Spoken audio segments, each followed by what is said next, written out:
कल अरविंद केजरीवाल का बयान सुनने के बाद मुझे जरा भी हैरानी नहीं है, क्योंकि हमें ये पता है कि अरविंद केजरीवाल चुनाव में चुनावी हिंदू बनने की कोशिश करते हैं। अरविंद केजरीवाल उसने बता दिया कि इस व्यक्ति का सत्य सनातन से, हिंदू धर्म से, राम की कहानियों से कोई दूर दूर तक सरोकार नहीं है। आप किसी गांव में जाकर के एक बूढ़ी माता जी से पूछ देंगी कि वो सोने का मृग बन के कौन आया, तो लोग कहेंगे मारीच बन के आया। विधर्मी अरविंद केजरीवाल बोल रहे हैं कि रावण मृग बन के आया। ये कौन यूनिवर्सिटी से पढ़े थे अरविंद केजरीवाल? अरविंद केजरीवाल के द्वारा कल राम की कहानियों को जो तोड़ मरोड़ करके देने की कोशिश है, वो कोई गलती से नहीं हुआ है।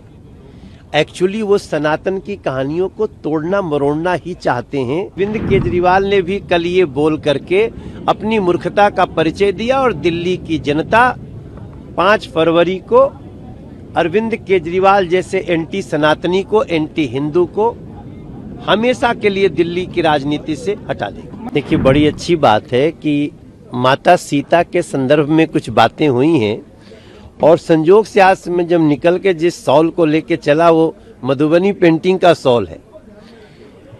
मैं कल अरविंद केजरीवाल का बयान सुनने के बाद मुझे जरा भी हैरानी नहीं है, क्योंकि हमें ये पता है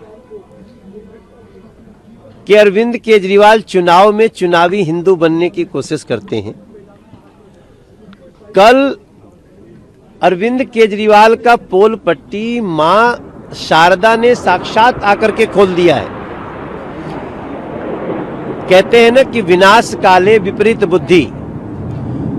तो इस 5 फरवरी के चुनाव के पहले जो बातें कल कही हैं अरविंद केजरीवाल ने, उसने बता दिया कि इस व्यक्ति का सत्य सनातन से, हिंदू धर्म से, राम की कहानियों से कोई दूर दूर तक सरोकार नहीं है। आप बताइए, दुनिया को पता है। आप किसी गांव में जाकर के एक बूढ़ी माता जी से पूछ देंगी कि वो सोने का मृग बन के कौन आया, तो लोग कहेंगे मारीच बन के आया। ये विधर्मी अरविंद केजरीवाल बोल रहे हैं कि रावण मृग बन के आया। ये कौन यूनिवर्सिटी से पढ़े थे अरविंद केजरीवाल? दूसरा, माता सीता ने लक्ष्मण को राम की सुरक्षा के लिए भेजा, राम की चिंता करने के लिए भेजा। ये कह रहे हैं कि हिरण लाने को भेजा। अरविंद केजरीवाल के द्वारा कल राम की कहानियों को जो तोड़ मरोड़ करके देने की कोशिश है, वो कोई गलती से नहीं हुआ है। एक्चुअली वो सनातन की कहानियों को तोड़ना मरोड़ना ही चाहते हैं। कल मां सरस्वती ने उनका असली परिचय दिल्ली को और देश को दिखा दिया है। देखो, रावण के दल में बहुत सारे ऐसे मूर्ख थे जो रावण के पीछे आकर के अज्ञानता में और स्वाहा हो गए।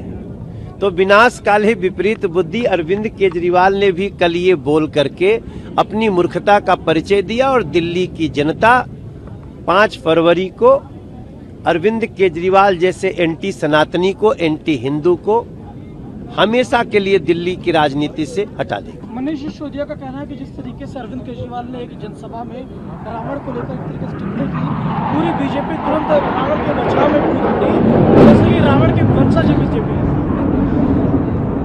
हम राम के बचाव में और राम की कहानियों के बचाव में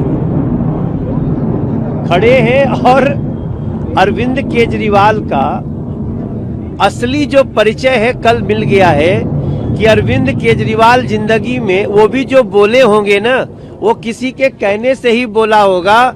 उसको पता ही नहीं है कि राम की कहानी क्या है। हमको इस बात का विश्वास है कि अगर थोड़ा देर और बोले होते तो हो सकता है उनको ये भी नहीं याद आता कि राम और कृष्ण का अलग अलग अवतार हुआ है। ऐसे मूर्ख व्यक्ति का, ऐसे एंटी सनातनी का दिल्ली की जनता इलाज करेगी।